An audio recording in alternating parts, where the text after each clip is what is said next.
لاری لوتکە و هەرە بەهێزی هەفتەی 24 خولی نایابی کوردستان هەولێر لەسەر یاریگای یەکەمی میوانداری سیروانی نوێی پێشەنجی کرد. لە نیوەی یەکەم و لە یەکەم دەرفەتی ڕاستەقینە لە خولەکیدا باکۆ عومەر بە ئەسیستی ئاریان جەوهەر گۆڵ یەکەمی بۆ سیروانی نوێ تۆمار کرد.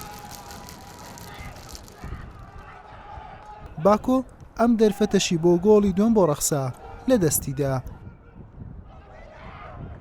هەوڵەکانی کوڕانی هەولێری خاوەن ماڵیش لاواز بوو بۆ یەکسانکردنەوەی ئەنجامەکە، هەر بۆیە لە خولەکی سیوێک لە هەوڵێکی بە کۆمەڵ میران موحەممەد توانی گۆڵی دومیش بۆ سیروانی نوێیت پرتەقاڵی پۆش تۆمار بکات.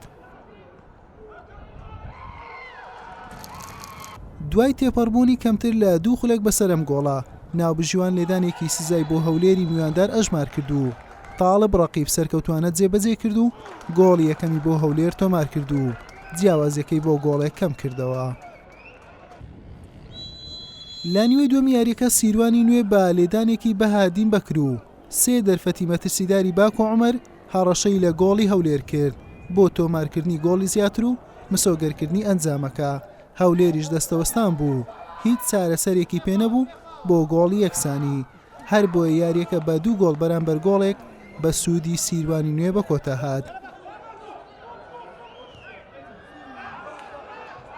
بەڵێ یاری ئەمڕۆمان یاریکی گرنگ بوو بە تایبەتیەوەی کە لەگەڵ یانی هەولێرە یاری هەولێر چۆنەڵی لە ڕیزبەندی دوایە لەوانەیە تۆزێ مەترسی دابەزین لەسەر هەبوو بێت و گرنگیا بوو بە یاریەکە بە تایبەتی کە هێنا بووە یاریگای یەکەمی فرانس و هەریری بۆ ئێمە چۆنەڵی حاڵەتێکی مفاجئ بوو چکە ئەمڕۆ بەیەمایان و تۆکە لەم یاریگای یاریەکرێ و تۆزە قرس بوو بۆ یاریزانەکانمان بەس سوپاس بۆخوا یاریزانەکان ئەمڕۆ توانیان ئاسێکی باش پێشکەشکەن بە تایبەتی لە بیدایەتی یاریەکە سەیتەری تەواویان کردبوو بەسەر یاریەکە و چەند هەلێکمان بۆڵکە و لەو هەلانە توانیان 2 گۆڵ بکەین.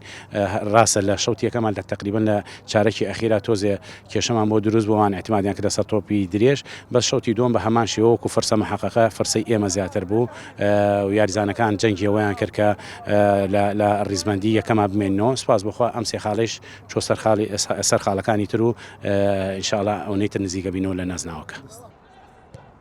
بەم ئەنجامە سیروانی نوێ 6 هەفتە بەر لە کۆتایی هاتنی خولی نایابی کوردستان بە جیاوازی 6 خاڵ و بە کۆکردنەوەی 46 خاڵ لە پێشەنجیانەکانە و لە نازناوەکە نزیکتر بوویەوە. هەولێریش بە 21 خاڵ لە خانەی پێش کۆتایی ڕیزبەندی مایەوە و مەترسی دابەزینی لەسەرە. حوسێن محەممەد کەناڵی ئاسمانی پێام هەولێر.